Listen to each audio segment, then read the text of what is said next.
Hi guys, today we are going to make a silhouette on a shaving cream marbled background, and so let's get started. Okay, so to get started on your silhouette, what you're going to do is you're going to get a piece of black paper and you're just going to draw on your silhouette with pencil, or on your black paper with pencil. You want to draw out your design first, and you'll be able to see it just fine with pencil. You don't need a white piece of you don't need a white colored pencil. Your pencil will work just fine. I don't care if your paper is vertical or horizontal, that's up to you. I think I'm gonna do a tree. No, I'm gonna do a feather. So I'm gonna do it kind of going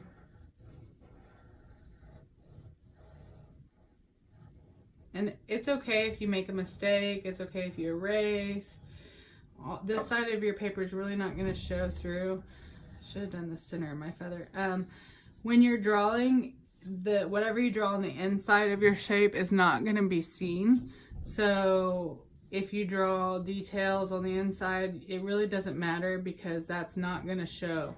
So if I draw lines on the inside, when you cut it out, we're going to cut this, and you're not gonna see these lines on the inside. So if I drew this line down the middle of my feather, that isn't gonna show. So it really is irrelevant. You're not gonna see that at the end. That's just for you to see right now, but at the end, that's not gonna be there. So think about that. Is that gonna mess up your design with that not being there at the end? And if your answer to that is yes, then you might wanna think of something different. Okay, so I have my feather drawn. The next thing I'm going to do is I'm going to connect it. I need to have a border around the edge. So I'm going to make a border, and you could use a ruler for this part. It would probably be nicer if you did a ruler. I just don't have a ruler with me, and I'm quite frankly too lazy to walk over to the ruler basket, but you're welcome to go over to the ruler basket and grab a ruler and make yours look nice and neat. You need it to connect to the edge. It would be better to connect to the edge on all sides, but at least on a few sides, 2 or 3 sides. So I have it connecting down here at the bottom, connecting right here on the side, and right here at the top. So I have 3 sides connecting on my feather. Okay, and then the next thing I'm going to do is I'm going to carve this out. So before I can carve it out though, you need to get permission to move on. So you need to ask the sub or me, if I'm here, to carve this out. So this is the first day, and the next day when you come back, you're gonna get permission and you're gonna carve this out. So when you come back, you're gonna need a carving board, a cutting board, and you're going to get X-Acto knives at your table. It's really important you use this properly. Be careful, this is sharp at the top. If yours comes loose, these things unwind and this part comes out. You just simply put it back in and you tighten it up if yours happens to come loose. Okay, so the next thing you're gonna do is you're gonna carve this out. So when you're carving, you go with the lines and you carve in sections. So you carve 1 section and 2 sections, and you're not going to be able to carve big chunks at a time, so carve out little pieces at a time. So I just carved out this little section right here, and I'm going to pop that piece out. Okay, I'm not going to carve out big chunks at one time. That's going to be really difficult to do, and it's not going to work out very good. Okay, so I'm going to do that section next. And I'm going to cut off a piece at a time. If it doesn't cut through the first time, cut over it again. So you can cut over it multiple times.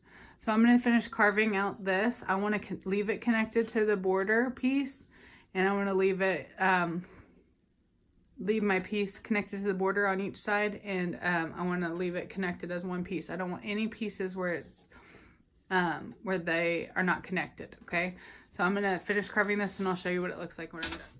Okay, so I got mine all the way cut out, and whenever I was done cutting, or whenever you're done cutting, you could flip it over and see what it's gonna look like when you put it on the paper. And I noticed mine was kind of boring just as a shape. So I cut out some little peekaboo holes, and all I did was I thought, well, it's kind of just a lump. It doesn't look like a feather. So I decided it just needed some extra design. So I added some little peekaboo holes to make it look more like a feather, like where the lines would be. And so whenever we flip it over later, oh, I don't like that. I wish I wouldn't have done that one. It's pretty tragic, actually. And you could add like an accent line. Like I can add a little line to my feather. I just don't want it to cut all the way through. As in,